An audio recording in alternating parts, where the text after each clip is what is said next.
What's up, you guys? I'm Dan. This is Frugal Not Cheap, and today we'll talk about some new interpretations of the Thai tax code for 2024 and its potential impact on foreign retirees living in Thailand.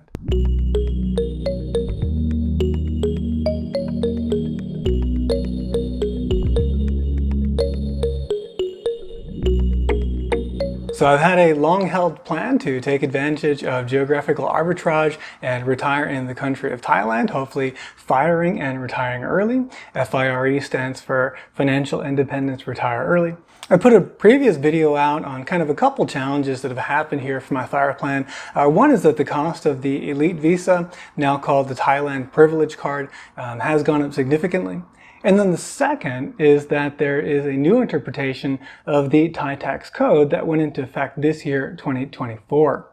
So I want to dive into that one in a little bit more detail, and then also talk about some more news that we've got that also presents another potential challenge as well. So late last year, the Thai Department of Revenue issued order number 151-2566. They're basically like the IRS for Thailand. And what they did here was to basically close a loophole where wealthy Thai citizens were able to avoid paying taxes on offshore income indefinitely, because basically if you earned offshore income but did not remit it to Thailand or repatriate it the same year, and you waited until the following year, then it was no longer accessible for tax purposes. So now the income that's earned in the year 2024 outside of Thailand, if brought into Thailand, is then accessible regardless of when it was earned. This was officially reported in the Royal Gazette in October of 2023. So in this video, I'm going to estimate what the impact of this would be on my potential FIRE plans. Specifically, it's a situation where I would be living off of investment income. So mostly capital gains, dividends, and a little bit of YouTube income as well, thanks to you guys. But before I begin, I want to be very clear that this is not tax advice. I'm not a tax professional. All I'm doing here is, laying out my understanding of the situation, how I believe that's going to apply to me, and what my future plans will be. Obviously, I would suggest that you consult a tax professional. In fact, part of my plan is to do that when I get to Thailand myself. I would employ them at least for the first year in order to make sure that I do everything correctly. Alright, so before we get to the calculations, we need to lay down the groundwork first. So first of all, who does this apply to? Well, it applies only to tax residents. A tax resident is someone who spends 180 days or more within a calendar year in the Kingdom of Thailand. So it would not impact you if you're just someone who's kind of a tourist and spends maybe 3 to 5 months or something like that in Thailand. You have to spend that 180 days. If you have a LTR visa, then there is a income tax exemption for LTR visa holders as well.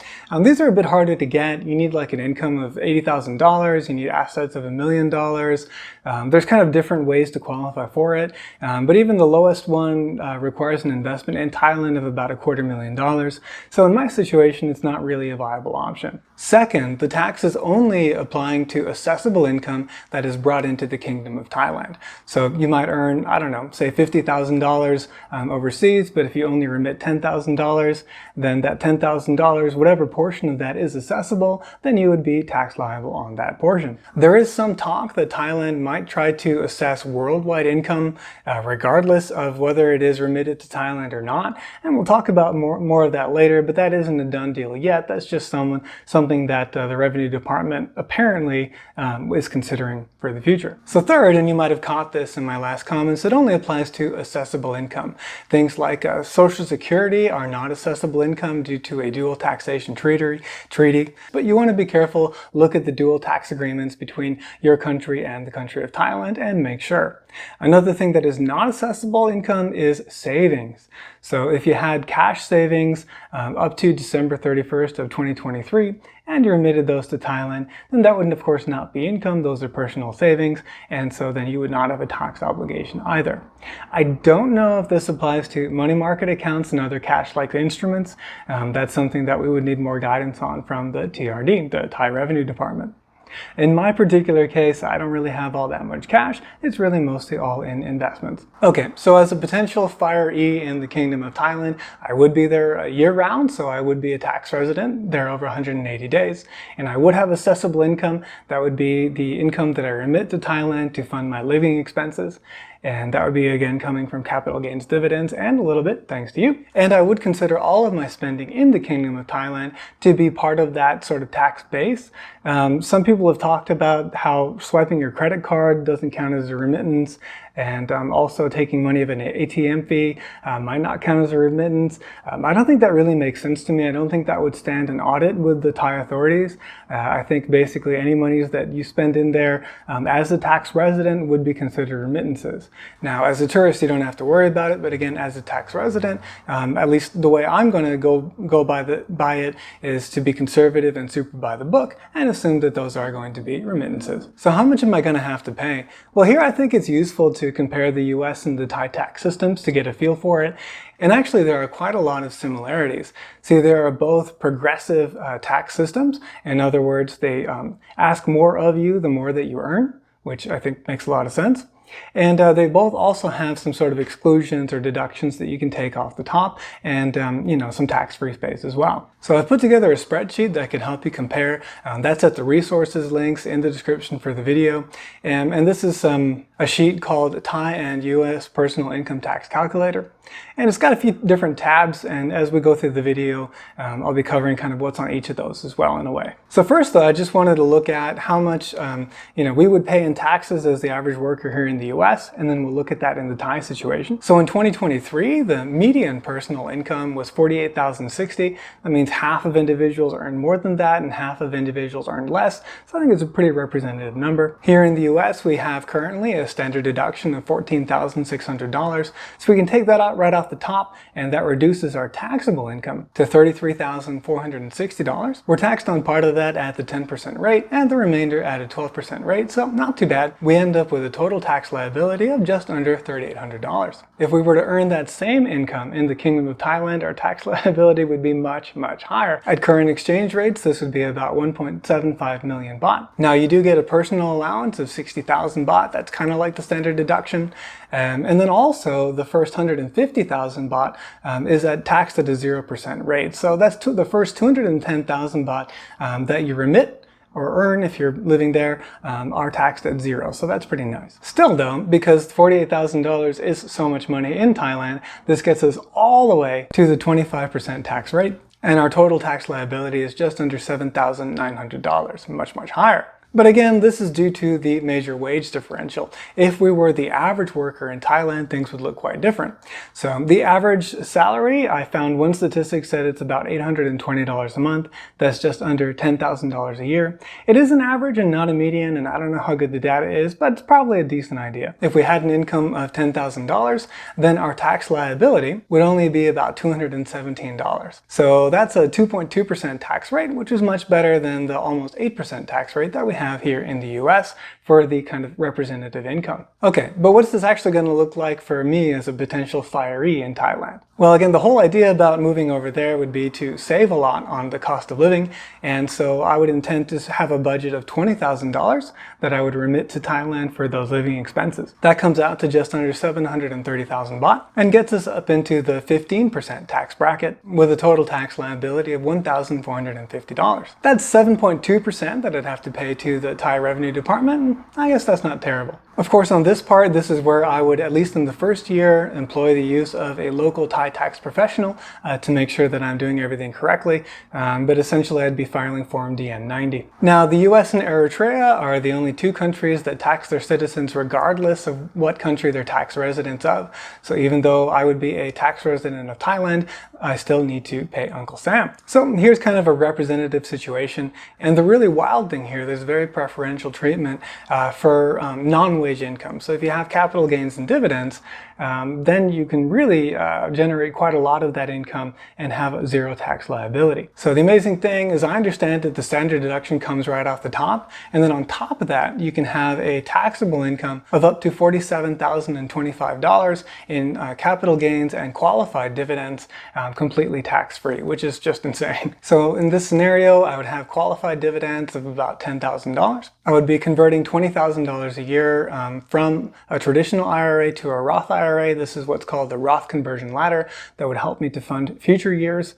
More on that in this video. But then I would still have space to realize over $31,000 in capital gains and incur zero taxes on those capital gains, which is nuts. So I would basically be able to sort of harvest these gains. So I would sell, realize those gains, but not have to pay taxes on them, buy the asset back after that, and then I would thereby step up my cost basis, which is pretty wild. So in effect, I would be basically paying income taxes on only the Roth conversion, and that would be $540 a year. To make things even sweeter, I would then be able to claim a foreign tax credit because I had to pay the Kingdom of Thailand taxes on these US assets. Because my tax liability to Thailand of $1,450 is higher than the $540 that I owe to the US, well, certainly I could neutralize that tax liability, but you can't actually go all that far negative in getting a refund. You're eligible to get up to 40% of the remainder, up to $1,000. In this case, and I think I got the calculations right, but I might have it wrong,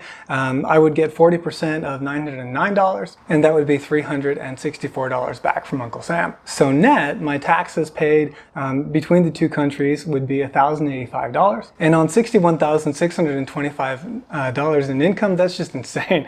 That's only 1.8%. However, and this is kind of a downer, but there is the possibility that because Thailand is trying to become an OECD country or might want to become an OECD member country, then they would need to harmonize tax treatment, and that would require them to tax their tax residents on worldwide income.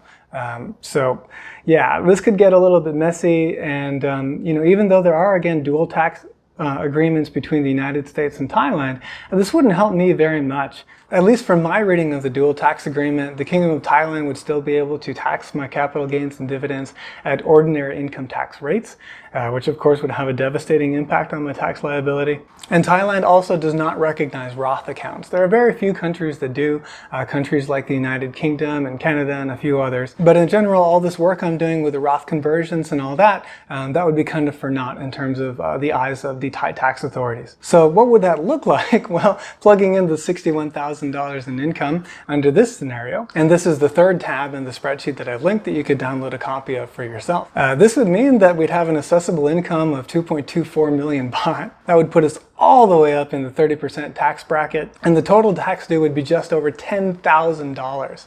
So very, very different situation here. Okay, we would get that $1,000 credit for the foreign tax credit from the US. That would cut the total tax liability down to $9,000, but still we're talking about 14.6% in taxes as opposed to 1.8% in the previous scenario. So this would be pretty brutal. On top of that, in order to live in Thailand under the age of 50, I would need some kind of a visa scheme.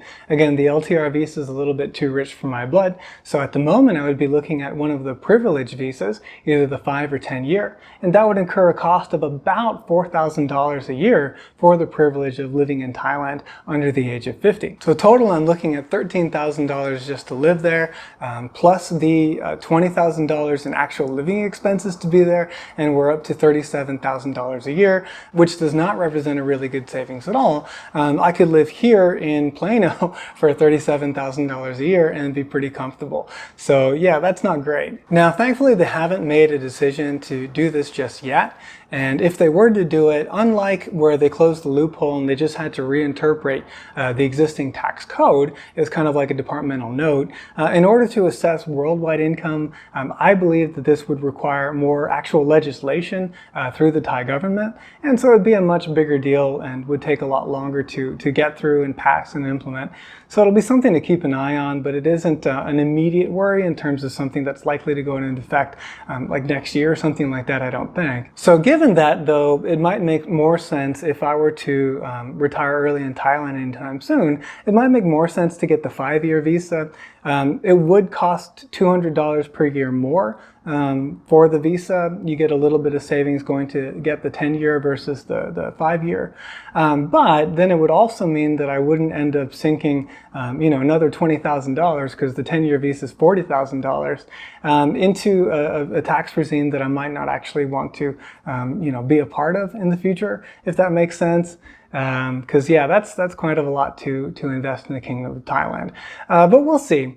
There are a couple of extenuating factors. Because one thing that I could do in order to avoid the tax liability is to live in the Kingdom of Thailand for, say, 175 days and not the full 180. And then I could spend the rest of the year elsewhere. There are some places where it's easy to stay for a relatively long period of time, like the country of Malaysia, also relatively low cost, or the country of Georgia, or even in Mexico as well, although flights would take longer. And then, of course, I'd want to spend some time in Japan anyway, visiting my mother. So this would add some travel costs, but it would easily be absorbed by the immense tax savings. But in order to spend that 6 months in Thailand, I would still need to have one of these privilege visas, unless the DTV, or Destination Thailand visa, this digital nomad visa, comes out and works well. I don't know. It's a little bit unclear exactly what that one offers and what the requirements are right now. So something to keep an eye on. But sometimes the Thai government makes these announcements and then nothing happens. So we'll see. Hopefully that will be the case with this tax stuff as well. But again, if their ambition is to join the OECD countries, then I think they're more likely to do it in the long run. Now, another option as well is you can see that I was harvesting a lot of capital gains to take advantage of that preferential tax treatment in the US. Now, because my actual living expenses in Thailand would be at just $20,000, then I would only need to generate that much cash flow. So in other words, what I could potentially do is, again, those qualified dividends, no avoiding that would pay about half of my living expenses in Thailand. But then I could realize, say, a ratio of, say, 50-50 or so of capital gains to cost basis out of my brokerage account to do the other 10,000. So that would be total income of 15,000. I still would need to do the Roth conversions to avoid paying Uncle Sam. And if I were to do this, I could probably get my tax liability to the Kingdom of Thailand. And if I were to do that, then I think that would be a little bit more palatable. So I do think that, it's still pretty viable for me to fire in Thailand. Even if they did start to tax worldwide income, as long as I kept my living expenses relatively low at around the $20,000 level a year. It would be a shame not to be able to take advantage of those really preferential tax treatments here in the US. But, hey, what are you going to do? These are pretty Cadillac problems. It's taking a step back here. The whole prospect of even being able to retire early in Thailand is incredible. And definitely, these issues that are coming up are total Cadillac problems. On top of that, like I said, the government hasn't actually enacted any changes just yet. So it's just something to keep an eye on. But for now, under the current regulations and laws, Thailand still is a very, very attractive place to retire early as a firee, I believe. And so I'm still looking to do that. The big question will be whether I get the 5-year or the 10-year visa. And I think I probably would still go for the 10-year visa, actually, now thinking about it, because nothing's happened just yet. And if it did, I'd still be able to reduce my tax liability in different ways, either by realizing fewer capital gains, or by spending only, say, 5.5 months in the Kingdom of Thailand and the rest of the time in other countries. And that would still be a pretty decent lifestyle. So with that, I hope you enjoyed today's video and found it helpful. If you did, please hit the like button and consider subscribing. Thank you very much for watching, and I'll see you in the next video.